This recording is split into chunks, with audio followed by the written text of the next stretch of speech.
The art dictates its own length. Yes. Don't interrupt the process, Ghost. You know, like.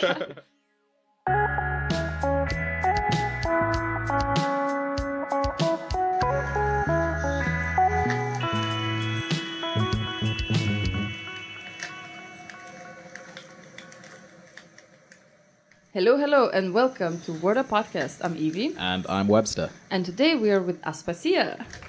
Hi. Hi there. How are you today? I'm very fine, thank you. How are you guys? Fantastic. Great. Yeah. We're really excited to have you. Could you introduce yourself to the people who don't know you? Oh, yes. So I'm Aspasia. I'm a Greek and German spoken word artist. Yeah. That's I like to stay mysterious. Ooh. Oh, yeah. We'll try to uncover some mysteries. Yeah, super vague. Let's go with it. So, how did you get started with spoken word? How you mean, like why or when? How, why, when, what? Why, when? All of it. Okay. So I was writing stories for myself for a very long while, and then when I decided it's time to share, I realized, they are long. People are going to look at me like for 15 minutes. I don't like that. So I kind of changed to poetry, and I found poetry was more like it brings the message with few words and more emotions straight to the point. And that's why I then decided to continue like that. Yes. And where do you find your inspiration? In daily life, I guess, like every artist, it's like the things that happen and that touch the heart. They just need to, be presented in a poetic form. Nice. So, did you grow up in Greece or Germany? Or In both countries. Oh, that's partially. Cool. But then school education I got in Germany because it's like my parents fancy Germany when it comes to education. Nice. So you've lived in different places. Has that influenced your poetry in any way? I think it made me more open-minded because the cultures are quite different. Right. So it's easier for me to switch perspective even if it comes to like other matters. Yeah. Yeah, totally. But I mean, it must be the same for you guys, right? You both live in a country where it's not your origin, and I feel like that's such a blessing. It's also a curse sometimes. It's so beautiful to be able to, like, I don't know. Yeah. It gives you a better perspective, right? Yes. Yes. Yeah. Yeah, I think generally, like, people that I know who are like internationals, quote unquote, tend to be more open-minded about stuff, open to new experiences, meeting different people, and it kind of shapes the way you engage, in work and in life and stuff like that. That's true. So I imagine for your poetry, it's quite, it's mind-expanding because you've seen much of the world and you've seen how people speak in different languages. I'm assuming you're trilingual. Yeah, I speak also Spanish because I've lived in Central America for 2 years. Oh, wow. So, but not so good anymore. But yeah. That's awesome. So you also traveled a lot, and you just came from Guatemala? Yes, I came from Guatemala. How was it? It was beautiful, very inspiring. Yes, it was. I stayed at a lake that was surrounded by volcanoes. Oh, wow. Yeah, you sent me a picture. Oh, did I? Yeah. Yes. Oh, so beautiful. If it wouldn't be for this one, like I wouldn't have left. But no, Well, sorry. Damn you. But this is not your first time in Amsterdam, right? No. I like Amsterdam as a artistic city. Like I feel here's like people are very close to their hearts when it comes to arts. In Germany, I face more like you know what I mean when I speak about mind and heart, and I feel here people are more authentic, and in other places it's more like they want to perform, and here's more people want to speak and they want their words to be received, and that's what I like here, especially in Amsterdam. It's very nurturing, actually. Wow. Yeah. And how long are you staying? Tomorrow I leave. Oh, okay. My boyfriend has to work, so it's I need to bring him home. Did you always perform in English or German, Spanish, Greek? How? I started with German for some, I don't know, like it was the easiest to me because that's the language we talk in my home. Right. But somehow I realized there is something in poetry that makes people understand, even if it's in a different language.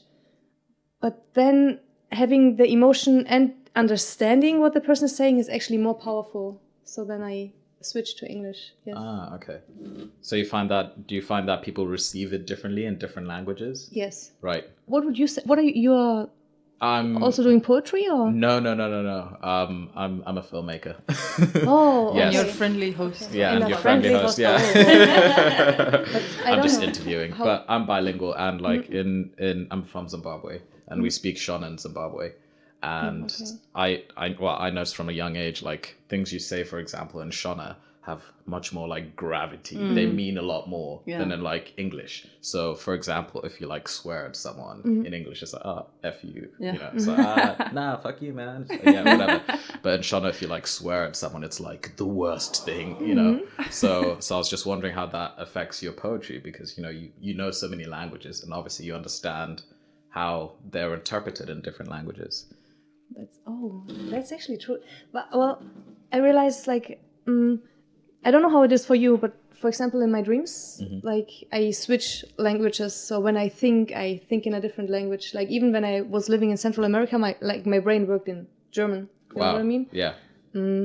But now when it comes to poetry, like my natural language, it is somehow English. I don't know, like it switched, but like the thinking or the dreaming, they just stay the same. I don't know how it is for you, like your dreams, your thinking. That's interesting. How does it work? When I was a child, actually, I remember when I was quite young when I started to change. But I used to think in my mind where did you grow Shona, up? Sorry, in Zimbabwe until the age of 12, and then I went to England until I was 25. Okay. Yeah.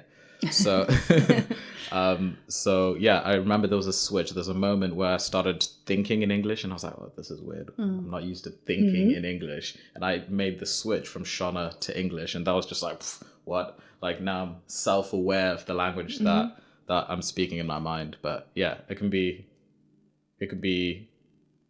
difficult, I think, if you know multiple languages because you have to decide. This is how I'm thinking about stuff, and it changes the way you think. I think when I'm thinking in another language. Yeah. Yes, but how is it for you? Because you're also like with your. Where did you grow up? Here, no. Lithuania. So how is it for you? How do you dream? How do you think in the language I speak? Really? I mean, at the moment. Yeah. So you think in English? Yeah, at the moment. Yeah. But when you sit with yourself and you just think about life and what you do next. It depends on the context. So, like, if I sit by myself, what am I doing? And in which language am I doing? You're just hanging out in your bed and you're like, what am I going to eat later? Oh, it depends. Oh, really? Oh, okay. Like, you see? Like, for me, it's just like my brain is so rich. It's like, okay, this is in German and this is in Greek and this is in Spanish. And poetry is in English. Yeah. Yeah, but I think, like, also, like, if I'm traveling, I also try to learn new words from the places where I go. So like in Greek and things like I've learned a lot of things in Greek, for example. Oh, right. You lived in Greece. No, right? I worked in Greece. Ah, you worked in Greece. Yes. So for me, it's kind of like, okay, and then I can switch it up and it's a mess in my head. It's really, it's not very tidy place. Yeah, I prefer to think in one language. It makes things easier. Tidier. Yeah, tidier. Yeah. Organized. Yeah. No, but language, I just found out what's the oldest words, or what are the oldest words. Like if you would meet someone from 6,000 years ago, what would be the word that you could use that they would understand? What Mama is it? and Papa. Oh, of course, yeah. In the beginning they thought like objects, like apple and things, and now but then they're like, no. I thought like sounds or something. I don't know. Well, I mean, it's the pan-European, pan-Indo-European language. I guess that's the one thing everybody has in common, right? Mama and Papa. Yeah. Or ouch, ouchie.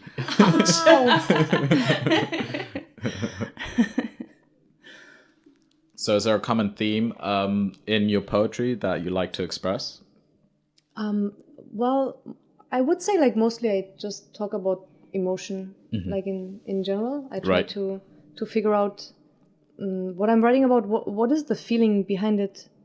And then I try to compress everything, So I would say emotions are especially sad and angry emotions. I don't know why. Like, cool.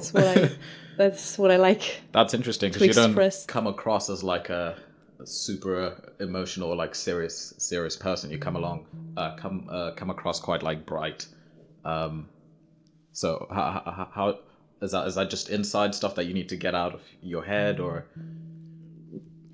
Sometimes I feel it's the emotions in general we repress in the humans. And then I like to talk and chat to people, and then I often realize, oh, there is some common sadness inside of us. I don't know. But even me, like, it's not something, I mean, if you meet me and you're like, hi, how are you? And I go like, I'm so sad. It will disturb you. You don't, like, most people don't know how, they cannot just go like, oh, okay, why are you sad? They are just like, oh, I feel uncomfortable. I want to go away, because it's like, it's small talk. You are supposed to say, oh, I'm so good today. Yeah. Even if you're not. Yeah. That is, I don't know. I feel sometimes that's the vibe I catch. And then I go home and it still bothers me. And I'm like, okay, now it needs to get out. And also, I don't speak up so much for myself. Right. So then in my poetry, like, if someone annoys me, I'm like, oh. Yeah. And then I go on the stage, I'm like, yeah, I hate you. I don't know. Somehow that's my, I don't know. So Like poetry a is release. like a release and therapy for you then. Yes, somehow. Isn't it for all of us? Our art is like a healing facility for the soul. Yeah, of course. Yeah. And I think it's interesting what you mentioned about sadness, that it is underlying in many people, I think, in general, but then it's also so awkward to talk about it. Yeah. Because You're supposed to say, I'm fine, even though it's like, man, my day is going horribly, you know. Yeah. But no one's going to say that, because then I have to talk about it. Yes. Yeah. And maybe you just want to say, you know what, today I'm feeling like shit. Yeah. And that's fine. I don't even want someone to pat I just want to say that I'm not good, and that's fine. Embrace the shit. Yes. I was actually, recently I was thinking about happiness, because everyone is, and also for me, like, I want to be happy, and then I'm like, what is true happiness actually? Isn't it like allowing all the feelings to be there? So if I'm sad, and I respect the sadness somehow. But yeah, then it's easier said than done, right? It's like, let's just walk around and be sad, but like, it's so hard. No one likes it. It's like, And I guess you need to have a balance of both emotions, because otherwise you wouldn't be able to appreciate when you are happy if you didn't experience the really horrible stuff, right? so true, yes. Yeah. And I don't know, I always think that being purposeful is better than being always happy. But I don't understand how you mean being purposeful. Like having a purpose. Like, you know, either it's connecting with people or helping people, or, you know, doing what you feel like there is purpose in it. Because it doesn't have to, like, it doesn't have the weight of like, you have to be happy, you know. It doesn't have that aspect of like forced happiness. Yeah. Oh, that's You know what so I mean? true. Yeah. So it means like you let's say, like, you know where you're aiming at. Yeah, if And you no know matter what's what your the emotion, calling, you you just- know, like what's your inside you. Your values, I Yeah. guess, right? Yeah. Yeah. Because, you know, some people find purpose in children, or the Yeah. other people in teaching, or I don't know, like it can be anything. Yeah. Facebook. DJ making noise. You're a ghost. There goes our deep conversation. Yeah. Yes, it's all gone. He couldn't handle the pressure. Just have to break it up with a little song. Like, sorry guys, too serious. Talk about happy things. Yeah. So good today. But on that note, I think we would be very curious to hear your poem. Okay, let's do home. This is not fair. It's really not. Why do I get to think about that shit and you not? Or do you? Tell me. Tell me if you see this misery. 'Cause if you see it too, it would mean it's true. It's not just in my head. I'm not mad. Of course it would still be sad, but at least we could talk. Not like on a normal day where I feel that you hear me, but you don't truly listen to what I say. Today, please listen completely. So now, what did I just say? Can you repeat, please? See, you never truly listen to me. So I talk and I talk, add some things, leave others away just to make what I say more interesting. For you or for me, I don't even know, but today you have to tell me. Tell me what you see when you look at me. Is it love? Is it friendship? Is it anything more than attraction? 'Cause to me it feels like we want to meet, but we keep running into different directions, just to smile, wave at each other from afar, yet hiding our truth in distance. But not today. No, today you have to tell me. Tell me what you see. Tell me if you see your own misery. 'Cause I'm water thrown into your fire. Of course I will tame your flame. What else do you expect? But I will burn too, don't worry. Only being able to survive your heat by turning into ice. But holding you in my arms while you sleep, my heart melts, relentlessly revealing my truth for you to see. Oh, wait, don't look at me, 'cause maybe this is just in my head. I'm mad, and this misery, your misery, is just part of my reality. And maybe this is something I don't want to see. So no, please don't tell me. Thank you. Wonderful. Oh. That's my newest one, actually. So it was a little bit... But thank you for sharing. So. Yeah, thank you very much for sharing. Thank you for allowing me to share. It was wonderful. For receiving my words. There's an element of performance in your poetry, which I've also seen when I've seen you on stage. Is that something you've always done, or is that something you developed? I feel like for each poem you have like a character who's speaking out. Is that... Oh, that's how you perceive it, really? Yeah. Interesting. It's more like I allow my heart to commit, Right. and then it just is. And of course, like I have, like there's a deep Greek attitude inside of me that loves drama, and so like it amplifies everything. Yeah. Yeah, but mostly it's like I just commit to my words. No, I like it. That's It's how it flows out. Yeah, it's quite strong because you're like, you get really sucked in, and I'm like, I believe it because I can see you and I can see the emotions in your face as you're speaking as well. So it's cool. Yeah. But I feel that makes, like, that's actually the art I like. If I see the people are like, they are authentic, they just not speak their words, they commit to their words. Yeah. For me, that touches my heart. Yeah, it's like you're invested in what you're saying and not just, I wrote some lovely, pretty words and then I'm going to share the words with you. It's like I'm sharing an actual story with you. Yeah, there is motion in the emotion. Yes. Thank you. That's beautifully said. Yeah. Yeah, I think because like you really act and enact what you're saying, so that's the motion. Yes, I live up to the emotion, I know. Also in like if people like have arguments with me, it's like, I just... So this is the Greek part of you. Like if I have arguments, it gets very intense. But I needed to learn that when I was moving more with my German friends, because in Greece you can sit on a table and there's like a real discussion culture, so we can sit here and we can scream at each other and we cannot agree, but afterwards we just go and eat. So no one wants to convince the other. There's no like, I don't want to enforce myself on you, but we enjoy like the fight. Yeah. I love it. Yeah. Like that's what I'm sometimes missing in Germany. I'm like, I want to fight with someone about something. Yeah, because it doesn't have to be that like you change each other. It's just the expression, and then you move on, and then you're like, oh, okay, then. It's like, oh, okay, now I know how you feel, and you know what I feel, and let's. Yeah, it doesn't change your relationship. It just gives it a little bit more color, maybe, or aspects of. Okay, it's like this is something. Let's scream about this. Yeah.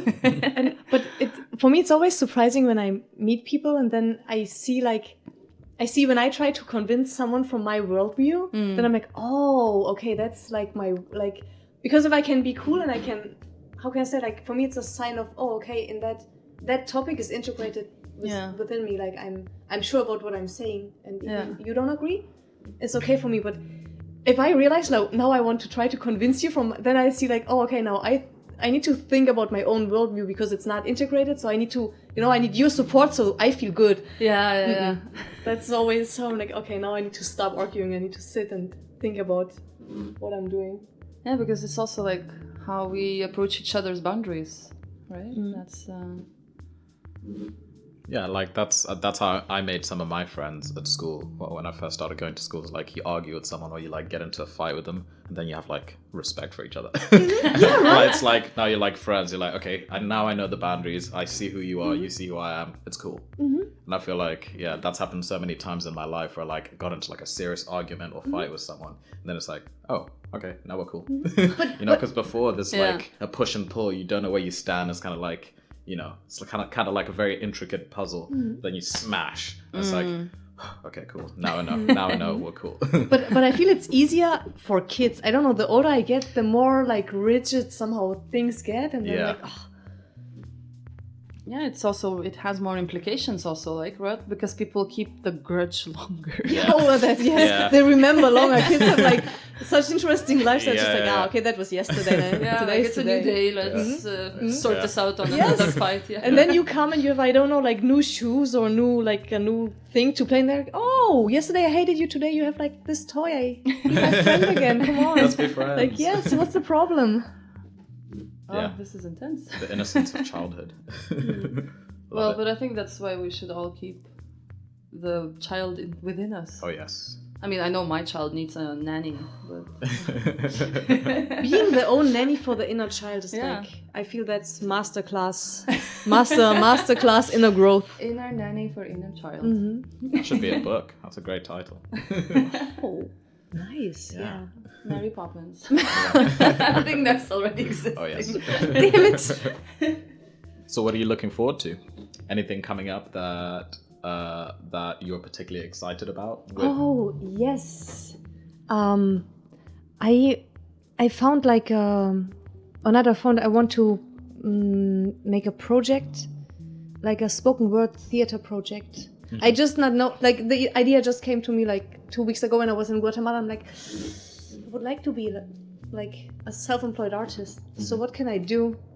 And then I don't know, I had this idea of creating a project of, I don't know, having different strong artists speaking about a topic, let's say like love, from different like cultural or even like gender perspectives. Right. So there's like the female, maybe like women speaking about love, men speaking about love, or also that mix. I'm not sure, like it's maybe 2-3 weeks old, but that is something I would like to establish, like as a, let's say like as a spoken word poetry theater tour in Europe.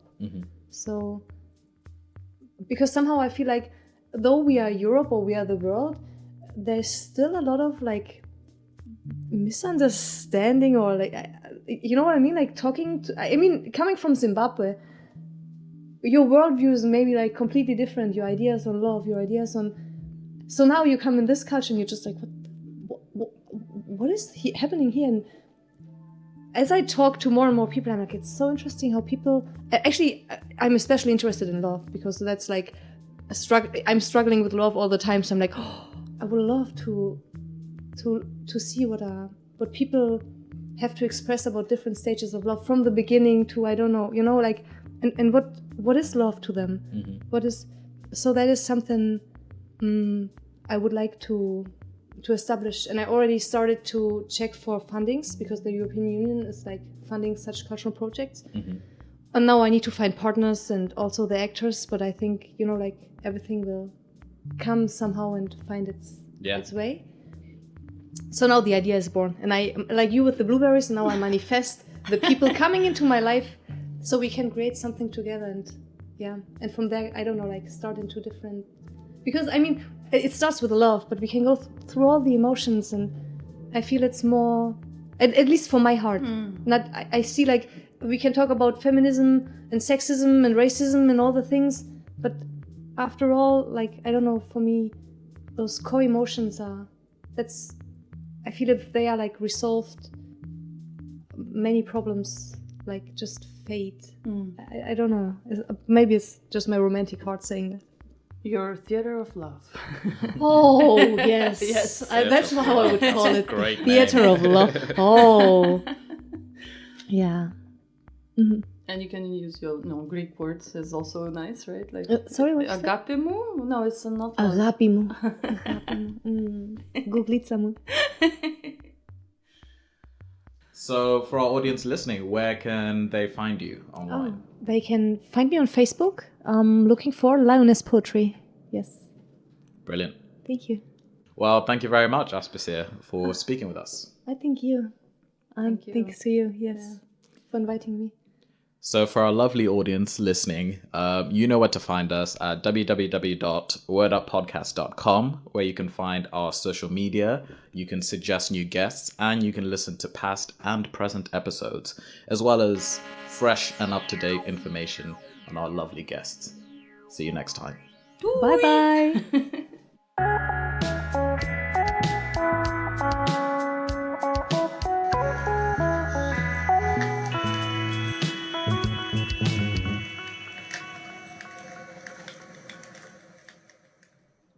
I'm just excited about blueberries. Are they loud in the mic? Who brought them? How did you manifest it? Oh! I brought them. She manifested I'm through I'm me. And really was practicing manifestation in a small form Yeah. before I take over the world. Right. Start small, blueberries.